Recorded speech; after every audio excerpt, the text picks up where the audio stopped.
Hi everyone, Krzysztof the Polish Geek, and welcome today part 3 of the Witcher Marathon, now with the review of The Witcher 2 Assassins of Kings. And the game, gameplay wise as well as look wise, then it's just a step up and improvement over the first game in every single way, shape or form. Story-wise, on the other hand, I say maybe it's a little step down, but again, it doesn't say much because I think that every single Witcher game has a really amazing, fascinating story that could be a contender for among the best video game stories. I just prefer the story of The Witcher 1 slightly more, actually, but it doesn't change the fact that The Witcher 2 Assassins of Kings still has a super amazing story. And gameplay-wise though, and look-wise, then it's an improvement on every way and level, no context there. So, let's now review The Witcher 2 Assassins of Kings. Both gameplay-wise and look-wise departments, The Witcher 2 Assassin of Kings is a huge step up to The Witcher 1 in every single way. Graphics are now much better and look much more natural, and the combat is now real-time, and as a result is much more fluid and easier and much more fun to control, and certainly much more accessible as well. I still wouldn't quite call it a perfect combat. There are still some problems with the combat that very much get fixed in The Witcher 3, but it's definitely a step up from the first Witcher, and because it's real-time now, I think it works much better for The Witcher. And also, walking and roaming around the world is also much more fun. In general, controlling Geralt of Rivia now feels much smoother and easy. And also, the world also feels much bigger and real now. Environments are far more immersive. I mean, by the standards of the first game's limitations, they were still already pretty immersive in the first game, but with The Witcher 2's upgrades, it's now even more immersive. The Witcher 2 improves on all those things that The Witcher 1 did best in every way, with clear much bigger budget and using it to its full advantage. The Witcher 2 truly feels like a prelude to what The Witcher 3 Wild Hunt would be, but we'll talk more of that though when we actually talk of Witcher 3 Wild Hunt.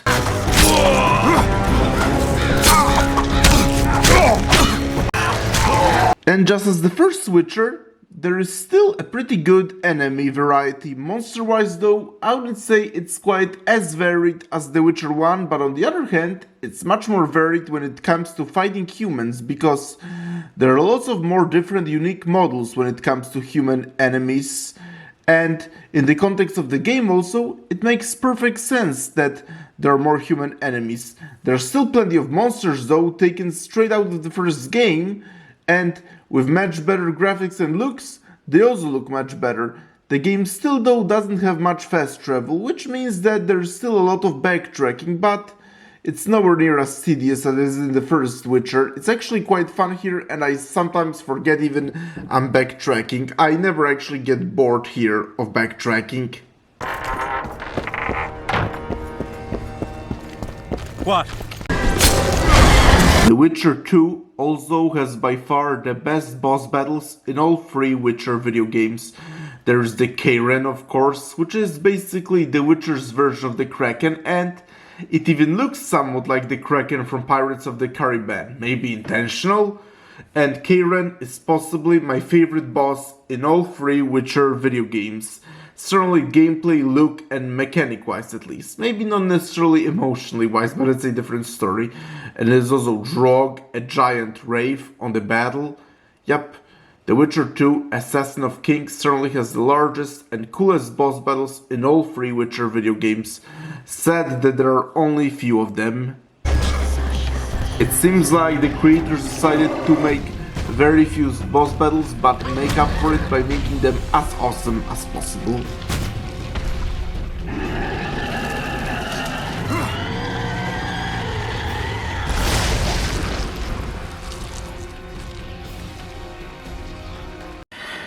As already said, while I do think The Witcher 2 is a slight step down story-wise from the first game, but it's still very much a great story, because all three of those games have great stories. Each of those three stories is one of the best stories told in video games. I just like the story of 2 the least, but still, amazing story overall and among the greatest video game stories. And honestly, all three of those stories for an amazing video game trilogy. And the story of The Witcher 2 is that King Foltest gets assassinated and Geralt of Rivia gets suspected of murder and embarks on a quest to find the real murderer. And the game is split into 3 acts, and each of those 3 acts is very much its own self-contained story while still very much tying into a larger narrative.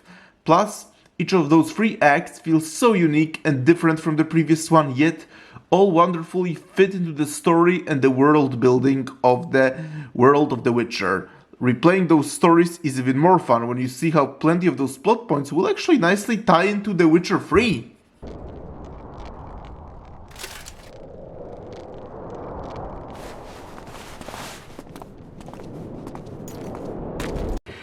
Just as in the first Witcher, the choices here do very much matter. Again, it's not just an NPC reacting differently to what you did, or getting a different point, or slightly different conversation. No, the choices have a huge effect on a story, narrative, and character development, and depending on the choice you make, a story and direction can be very different. In the middle of the first act, you actually have a first big choice, side either with your friend Roach or a Scoia'tael leader Yorveth, and then, depending on whom you choose to side with, you will get almost an entirely different story, still similar settings, albeit from very different perspectives, and still same narrative of Geralt tracking down the murder of King Foltest, but entirely different characters, different interactions with them, and different side quests. Personally, I always prefer to side with Roche.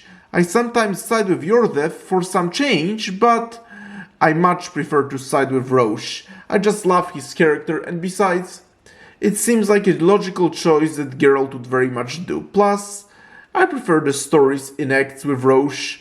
I also love a lot of political intriguing that is going on when you side with Roche. That's not to say there's nothing found about Yorveth, like the locations are actually better and more beautiful if you side with Yorveth and more natural, especially in the second act.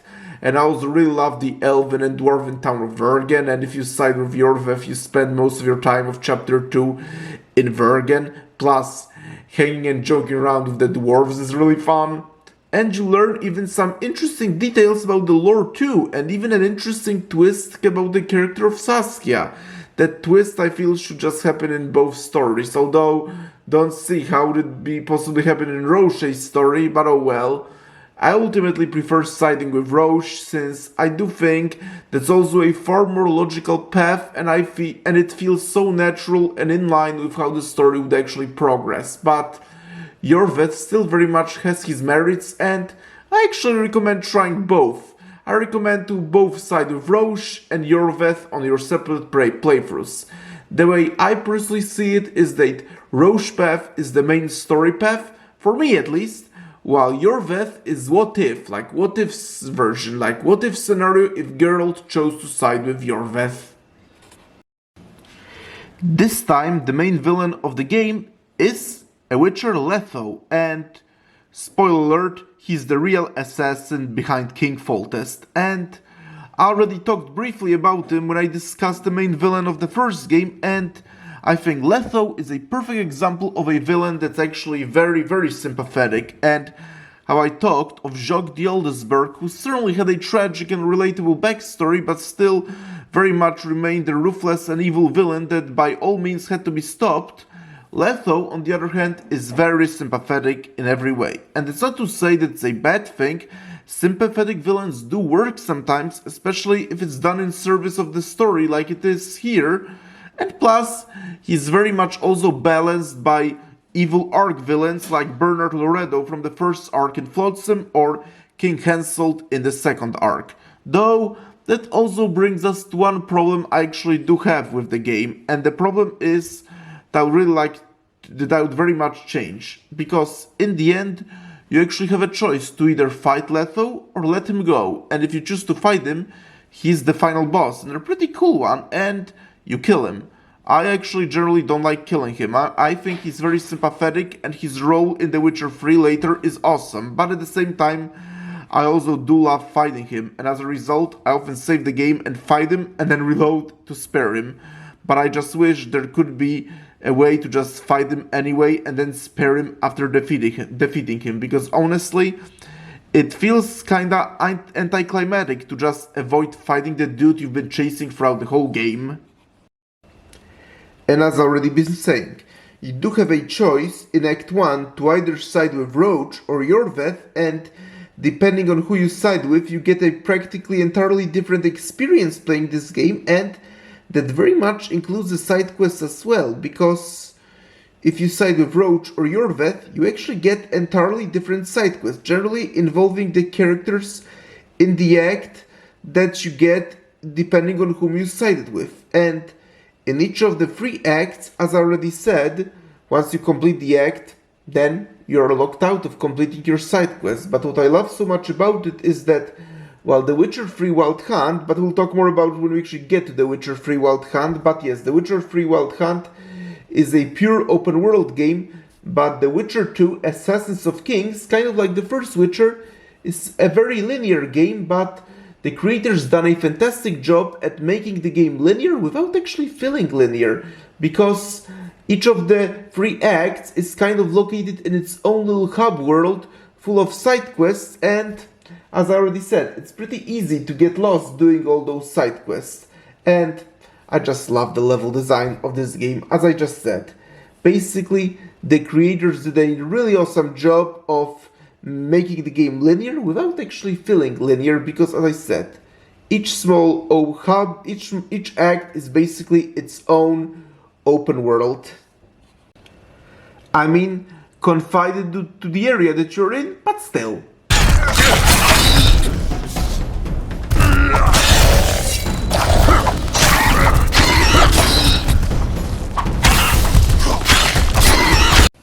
Side quests here are also a lot of fun, and doing them is amazing. And the first game also had side quests, and while some were quite good and very much worth doing, a lot actually felt tedious and felt very skippable. Again, there were some quite good ones, but The Witcher 2 Assassin of Kings, on the other hand, has a lot more of them, and just getting lost during the act to do side quests, I think, is totally worth it. Like, vast majority of the side quests are very much worth it and completely are not to be skipped. Especially that once you complete the act, you are locked out of completing the side quests and can no longer finish them.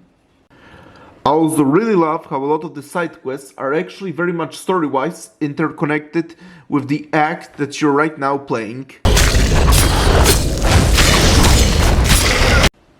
The Witcher 2 Assassins of Kings is an awesome game, and basically what a perfect sequel should be, because it improves upon the first Witcher in every way. Like, the gameplay of the first The Witcher is very questionable, and plenty of people it's just atrocious. For me personally, it's actually not that bad, and as I said in the review of my first game, quite easy to get used for me, but the same cannot be said for a lot of other people. But thankfully, The Witcher 2 very much rectifies that and makes the gameplay much more fun and much more accessible, plus the improved graphics.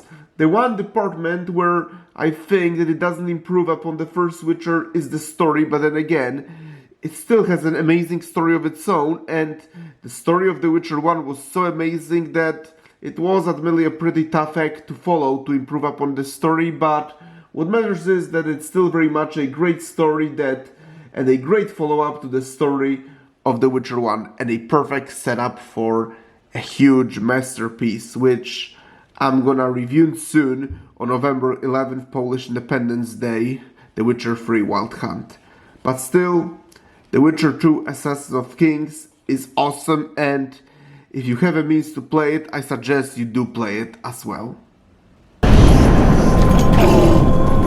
Well guys, so here's my review of The Witcher 2 Assassins of Kings. And even if story-wise I do slightly, but only slightly, prefer The Witcher 1, gameplay and look-wise and everything else, this game is an improvement over The Witcher 1 in every single way, shape and form. So this is how a true sequel should be. Did what the original did well and improve on it in every way. And as for the story that I've been saying, that is pretty subjective anyway, and as I've been saying, a story in every Witcher game could be a contender for among the greatest video game stories, so it doesn't really matter that I slightly prefer the story of The Witcher 1, because gameplay-wise and everything else, The Witcher 2 is an improvement in every way, and it still has a really fantastic story. And now all we have left is The Witcher 3 Wild Hunt, which I'm gonna review on Polish Independence Day, which is like in very few days, on November 11th actually. Yep, perfect way to celebrate Polish Independence Day. So, and by the way, The Witcher 3 Wild Hunt, now that's an entirely different beast. Like, the first two Witcher games are amazing, but The Witcher 3 Wild Hunt is just a completely different story and different thing already, because, but more on that in the review of The Witcher 3 Wild Hunt. So, thank you folks for checking out this review. Press the like button, please subscribe to this channel, and I will talk to you very soon in my review of The Witcher 3 Wild Hunt on November 11th, which is the Polish Independence Day. So, see you